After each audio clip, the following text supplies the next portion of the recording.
ओ मेरो सुजन चापागाई दाई के सुन्दैछु मैले आज बिहान बिहान कसम यार यो इन्टरनेट भन्ने कुरा अचम्मको छ के अनप्रेडिक्टेबल छ। हिजोसम्म मेरो लागि Sujan Chapagai one of my favourite Nepali artist थिए भने आज चाहिँ दाई पेडोफाइल भइसकेछ यार। सुजन चापागाई दाईको रिसेन्टली डिएम्सहरू लिक भएको रहेछ र त्यहाँ चाहिँ दाईले थुप्रै केटीहरूलाई सरी नाबालिग नानीहरूलाई टेस्ट गर्नु भएको रहेछ के। हेलो नानी के छ हालखबर भनेर होइन, तिमीलाई सेक्सको बारेमा थाहा छ भनेर।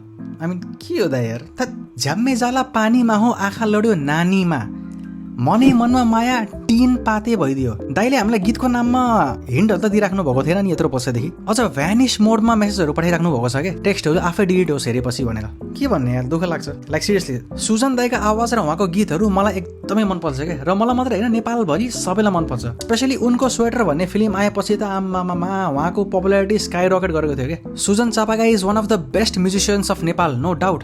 तर दाइले आफ्नो प्यान्टभित्रको गिटारलाई कन्ट्रोलमा राख्न सक्नु भएन क्या। हामी हेर हर्नी त सबै हुन्छ, कसैले देखाउँछ कसैले देखाउन खोज्दैन, द्याट्स फाइन। तिमीले जो केटीहरूलाई नि मेसेज गर के, हरास नगर, मेसेज गर। दिनमा 50वटा केटीलाई हाई हेलो खाना खायो भने पठाऊ, बाल भएन क्या, मतलब भएन। तर सानो बच्चाहरूलाई यार द्याट इज जेन्युइनली डिस्टर्बिङ यार कसम। सानो बच्चाहरूलाई तिमीलाई सेक्सको बारेमा थाहा छ भन्दै मेसेज गर्नु इज एब्सोल्युटली डिस्गस्टिङ है। हामीलाई त त्यस्तो सोच्नै आउँदैन यार कसम, सानो बच्चा हो यार। And this is not a fake news है। सुजन ब्रोले आफैले आफ्नो सोसियल मिडियामा एपोलोजी पोस्ट गर्नुभएको थियो। यो पोस्टमा उहाँले सरी भन्नुभएको छ र अहिले अस्ट्रेलियामा आफ्नो ब्यान्डसँग टुर गरिराख्नु भएको छ। उहाँको भनाइअनुसार उहाँको सोसियल मिडिया म्यानेजरले यो मेसेजहरू पठाएको हुनसक्छ र नेपाल आएपछि यो कुराबारे छानबिन गर्छु पनि भन्नुभएको छ है। छानबिन गर्नुहुन्छ अरे, which is a whole lot of bullshit. एउटा क्लासिक बहाना हो क्या। जो पनि सेलिब्रिटी सोसियल मिडिया इन्फ्लुएन्सर यताउतिहरूको डिएम्सहरू लिक भयो भने बनाउने बहाना चाहिँ 2-3टा हो क्या।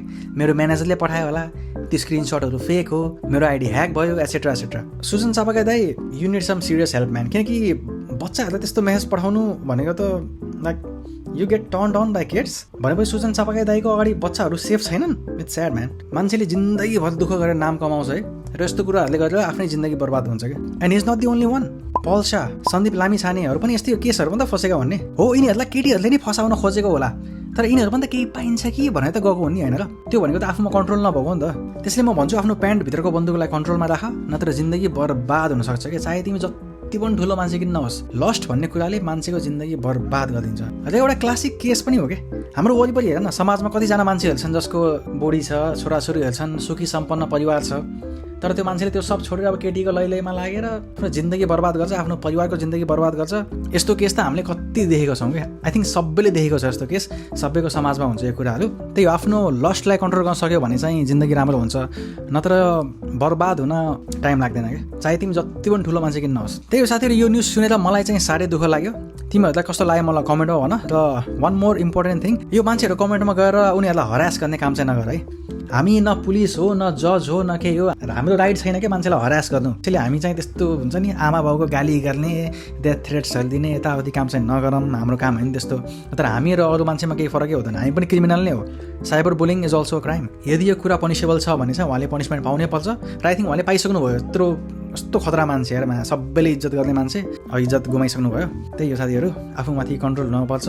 र हजुरमा त्यस्तो सोच छ भने, बच्चाहरूलाई देखेर हजुर टर्न अन हुनुहुन्छ भने चाहिँ you seriously need some help है। त्यही हो, I am very disappointed by Sujan दाई। अनि hope you like this video.